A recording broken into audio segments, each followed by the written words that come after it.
Hola, esperando se encuentren muy bien. En este video vamos a hablar sobre los hechos y actos jurídicos. El contenido de este video pues son los hechos jurídicos, actos jurídicos, clase de actos, existencia, validez y la inexistencia. Hechos y actos jurídicos. Hechos jurídicos son los acontecimientos de la naturaleza o del hombre que sin intención producen consecuencias de derecho. Por ejemplo, un seguro de auto o de casa. Actos jurídicos. Es la manifestación exterior de la voluntad del hombre con el propósito o la intención de producir efectos jurídicos, como por ejemplo un contrato.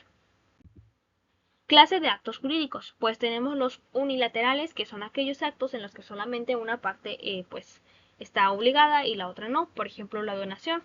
Yo le estoy otorgando un bien, pero pues la otra persona no tiene que darme nada.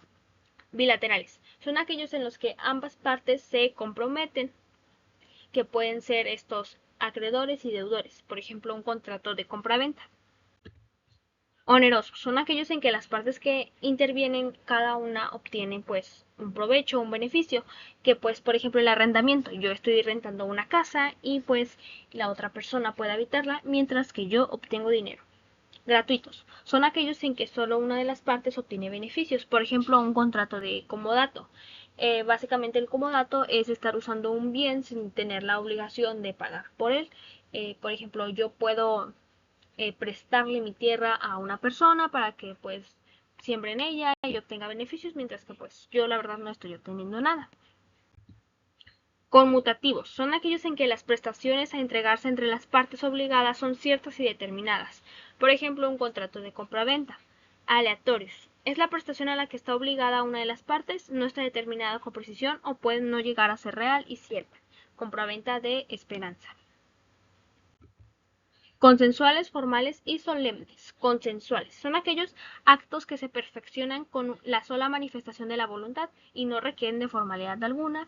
Por ejemplo, la compraventa en alguna tienda, en un supermercado, pues simplemente yo voy, doy el dinero y me dan mi producto sin que yo tenga que estar firmando, ir con un notariado, etc. No se hace esto ante la ley, simplemente con el consentimiento.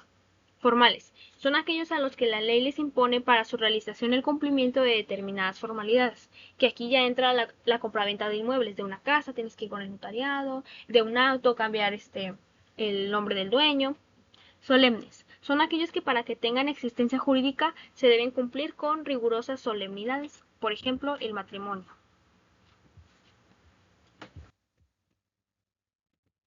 Elementos de existencia del acto jurídico, pues, ¿qué hace que un acto jurídico exista como tal? Un acuerdo de voluntades o consentimiento que debe manifestarse expreso o tácito.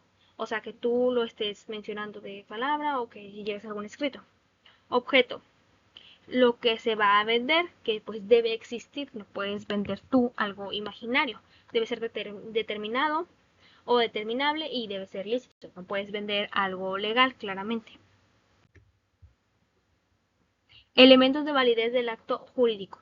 Licitud. Se refiere a que las partes que lleven a cabo el acto jurídico lo realicen con un fin, objeto, motivo o condición lícitos. Formalidad. Implica que cuando se realiza un acto jurídico se debe llevar a cabo conforme a las formalidades que la propia ley establezca. Ausencia de vicios. La voluntad de las partes no debe tener vicios. ¿Qué puede ser un vicio? Pues puede ser un error, violencia, dolo o lesión.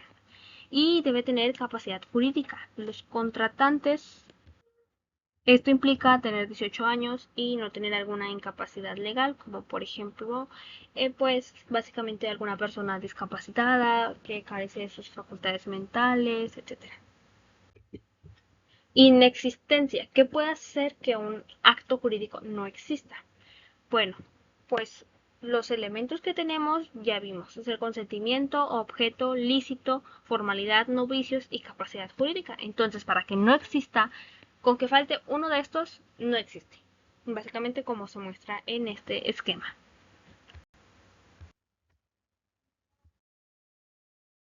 ¿Qué causa una nulidad relativa o nulidad absoluta? Una nulidad relativa pues es que el acto jurídico no cumple con algún requisito, ya sea error, dolo, violencia, lesión. Y la nulidad absoluta es cuando el acto va en contra de una norma, o sea, es incapaz legalmente. Y bueno, con esto terminamos el video. Muchas gracias por su atención.